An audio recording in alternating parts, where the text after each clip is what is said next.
full, so pull it down a little. I would like to start off by saying, first of all, how truly honored I am to even be nominated for an award of this nature, yet be selected and standing up here today. Over the years, there have been thousands of athletes that have come and gone through the doors of Lourdes High School, and after only 8 years of having this banquet, to be selected is truly a dream come true. I can't believe that it's been almost 20 years since I played basketball at Lourdes. Some days it feels like it was just yesterday that we were playing in the state championship at Williams Arena. I feel very privileged to have been part of such an amazing dynasty with amazing coaches and wonderful teammates. A time I will never forget is the night before the championship game my senior year. I was rooming with Missy Shea, and Courtney Benda was in the adjoining room next to us. We stayed up all night, fooling around and pretending to party it up, drinking Snapple and Capri Sun. Mr. Glass would come around into the rooms to check to see if anybody was sleeping, and when he did, we would pretend to be very quiet until we knew he was gone. Well, lo and behold, the three of us played one of our best games the next day. It turned out sleep wasn't a factor anyway. There are so many stories that I have of great times with teammates, and I could go on for hours, but instead I'll keep holding them dear to me and remembering them for the rest of my life. Thanks again, ladies, it was so much fun. With that being said, I would like to thank my parents for being my #1 fans during the 13 years I played basketball. The time and money you put into helping me become successful in this sport is truly awe-inspiring. I'll never forget when my parents bought me a new pair of gold-toe socks to wear every playoff and state tournament game. I loved getting those socks, plus I'm sure they made me play better, just like when you get new shoes, you can run faster.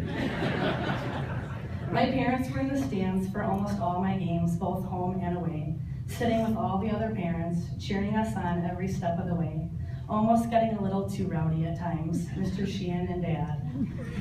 13 years was a long time to be involved in something. There were days when I just wanted to give up and quit, but my parents were always right behind me, giving me that little extra push that I needed to stick it out until the end.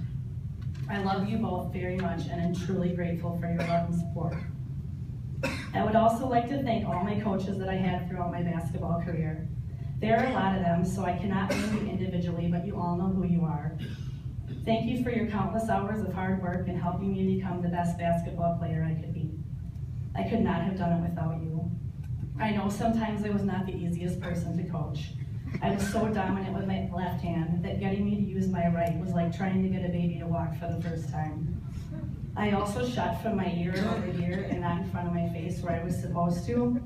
So Mr. Glass made me some sort of contraption to try to wear. It was like a backpack with a pole sticking out in front of it that was supposed to make me shoot correctly, but I'm sorry to say that totally did not work. I still shoot from my ear even to this day. Thank you for your efforts though, Mr. Glass. Your hard work never went unnoticed.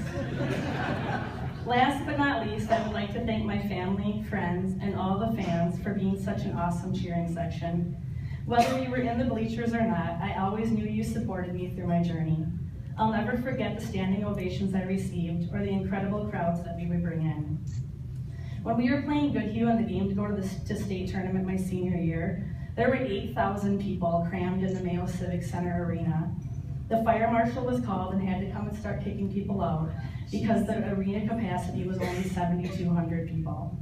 I know there were other teams playing that night, but I can guarantee you that 90% of those people were Lourdes fans. Lourdes was a family, and an awesome one of that. Basketball was my life for 13 years. When it was over, a huge part of me was lost. It was tough to figure out what I wanted to do next.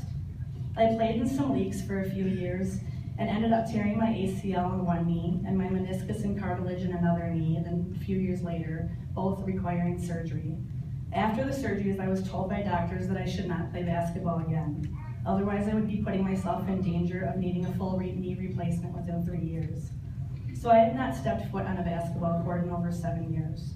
It has been torture, but I did finally get my own basketball hoop in my driveway last summer. And if you believe it or not, that was the first one I ever owned. I still get to shoot hoops and take on my family in games of horse every now and then, but it's not the same as playing competitively in front of thousands of screaming fans. I have since then taken up golf to fill some of my downtime, After all, it's a sport you can play forever. It's definitely not the same as basketball, but it will do. The competitive nature in me makes golf a tough sport to take interest in, and the weather in Minnesota does not help either. In conclusion, I just want to say to all you parents out there with young ones, don't keep your children from pursuing their dreams. Whether it's basketball or not, take the opportunity to teach your kids and learn with your kids too. After all, they may only get one chance, but with your help, that chance could be a once-in-a-lifetime opportunity and ensure your child make memories that will last a lifetime. Trust me when I say this, your support and time will mean everything to them. I know it did to me. Thanks again for giving me a chance to be up here today and share some of my lifetime memories.